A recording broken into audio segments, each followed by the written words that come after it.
Wilson Meisner once said, "Be nice to people on your way up because you'll meet them on your way down."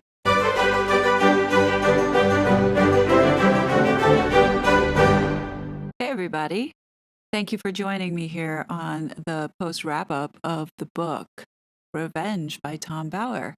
This was such a fun experience reading each of the chapters and then having mini discussions with everybody afterwards. It really felt like we were in this together reading along the way. As promised, this is my overall thoughts on the book, and thank you for listening and supporting. For many who have been following this saga over the last 5 years, a lot of the book's content is not new. In fact, a lot of these stories that were told were familiar from the media. What Tom was able to do was sort through all the media stories, fill in some gaps by talking to various key individuals, and bring them together to form a consistent story.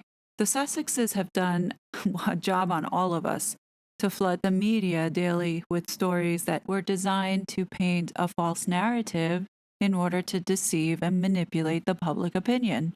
At the same time, they weaponize mainstream media to inflict harm on anyone who challenged or threatened exposing their lies. Most notable are their very own families. We all know that Tom Bauer was extra careful, and I feel that he played it safe in effort to not get sued. But nevertheless, the book did an excellent job of showing the essence of who Meghan Markle really is and what her intentions were and are currently. In this journey of reading this book, I felt at times some chapters were a struggle to get through only because it was just relentless. The bad behavior was just extreme for me from what I was reading, that it became really exhausting. And I do feel that Tom Bauer got exhausted by the end of the book as the chapters got shorter and shorter. I think the consensus around, as you know, people have read the book or have listened to this, that you would agree that there were some topics that were omitted or even glossed over. I think it's everyone's hope that in the paperback that's going to be released, I don't know if it's only just the US or it will be released worldwide, that the extra chapters will fill in some of the gaps and answer some of the questions that we've had along the way. For many like myself, I feel that this book was what we needed for so long. A lot of the things that we have been saying was suppressed. Having the validation in the mainstream media is a win, I think. Effectively, what this book did was stand up to two people who were abusing their privilege and power on a global scale. And I think that it beats any PR machine that is going to try and recover from this. What's concerning, though, is that I don't think this is going to stop these two from continuing with what they're doing. I think they're just going to be emboldened more to go after the people that are speaking out and speaking up. But we'll cross that bridge should the day come. No need to worry about it now. Instead, let's move over and talk about the highlights, the things that stood out from the book. So, in the last chapter, Tom Bauer writes, "Concealing humiliation to achieve success had transformed a compassionate young woman into a merciless opportunist." I have to disagree with this slightly. I don't think Meghan was ever compassionate. I think Meghan was spoiled. Thomas Markle may remember his daughter that way because she needed him and he gave her everything. But let's not forget that we have witnessed her being bossy with her friends in old videos as a child with Nanaki Pretty, and it was her father who suggested for her to help the needy. It wasn't her to say, "Oh, Daddy, please take me to the soup kitchen." And according to Samantha Markle in her book, The Diary of Princess Pushy's Sister, on page 176, she says, "I didn't think Meg really knew how great and blessed her life was, but I hoped that she would, someday. She had the best of everything from the first day of her life on, and Dad paid for most of it. It didn't really matter who paid for it, but Dad was passionate about giving her everything she wanted and needed. For her own strength and insight, it was important to Dad that she surround and understand how blessed we were, compared to so many people around the world. Just as Dad had taken me to look at the poor part of Hollywood to emphasize the idea that all that glitters is not gold, he also wanted Meg to see some of the harsh realities of life so that she would be well grounded, understand reality, and hopefully be grateful for what she had. Upon Dad's suggestion, she went to a soup kitchen as part of a class project. And what's also interesting is that Samantha says, although my dad and I were baptized in the Episcopal Church, I had never seen the spiritual side of my sister, so it was good to know that she was in a Christian academic environment. And whether or not she chose to be devoted to any one religion was up to her, but at least she had the exposure. I thought being in a Catholic all-girls school would have a softening effect on her. Personality is not all nature or nurture, but there were probably influences outside of Dad's reach and school that shaped her personality. The conclusion that I'm coming to is that Megan has always felt entitled and selfish. It just was exacerbated when she started seeing all these successes and accumulating the wealth. Until when she reached the royal family, I think that's when her whole entire head exploded. Another part of the book that I found interesting was Doria's story or lack of story. And I think Tom Bower could have done a better job in this section. He spent 2 days with Mr. Markle.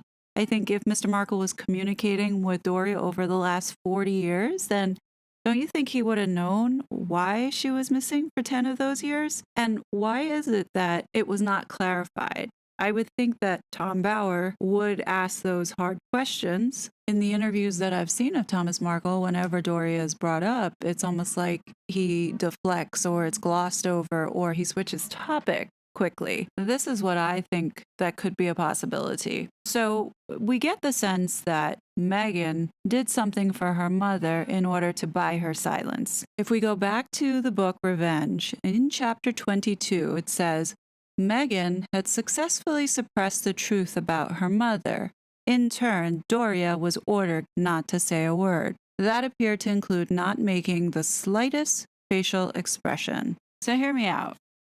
And I don't want you to think this is just a theory. It's not anything that I have proof around, but I was just thinking about her behavior. And if she does have her mother under some sort of agreement, who's to say that Megan didn't put her father under agreement when he was in need of money to help him get out of bankruptcy? Now, at the time, maybe the NDA had something to do with maybe her birthday or talking about what happened at university or what happened with her mother.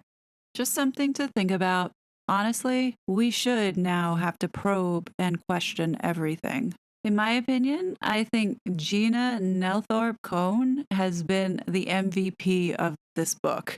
She stuck out the most in my mind. And the reason is because she was able to debunk, confirm, and call out Megan's true intentions. We knew she was calculating. We knew she used people to get ahead. But I think the confirmation of her researching and looking up Harry and learning everything about him to explaining how rude she was in discarding people.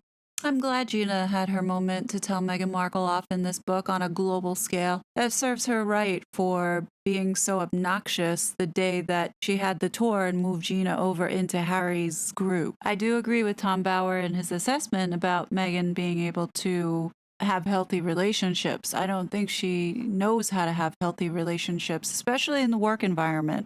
She's, with all the fancy, expensive education that she got, she still needs to go back to kindergarten to learn how to play nicely in the sandbox. The consistent theme throughout this book is that Megan is a good talker and she knows how to get her way into places, but when it comes time to execute, she fails on all cylinders.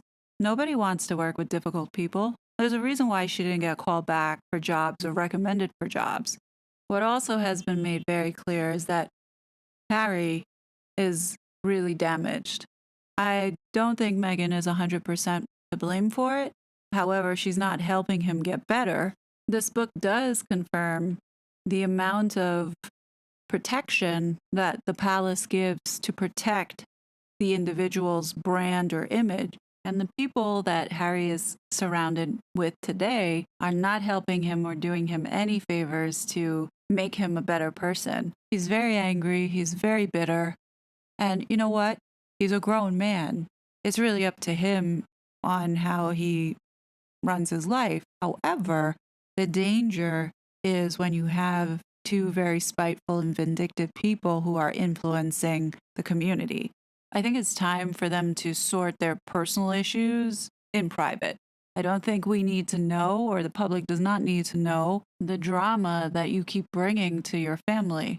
Sort yourself in private and stay out of our politics. Two surprising stories that I found that I didn't really have a full grasp on was one, the P&G story of her lying to everybody this whole entire time.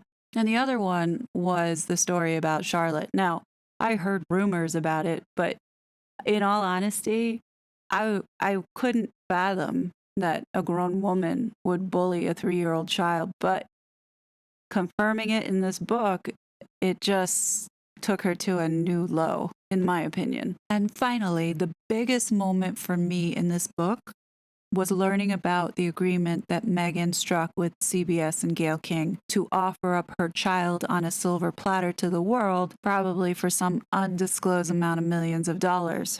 The very same thing that she was adamant on the Oprah Winfrey show that she didn't want to do because of security.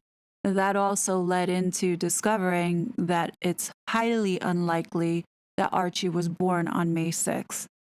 Overall, from what I gather, everything that Meghan has done and has achieved was at the expense of exploiting others.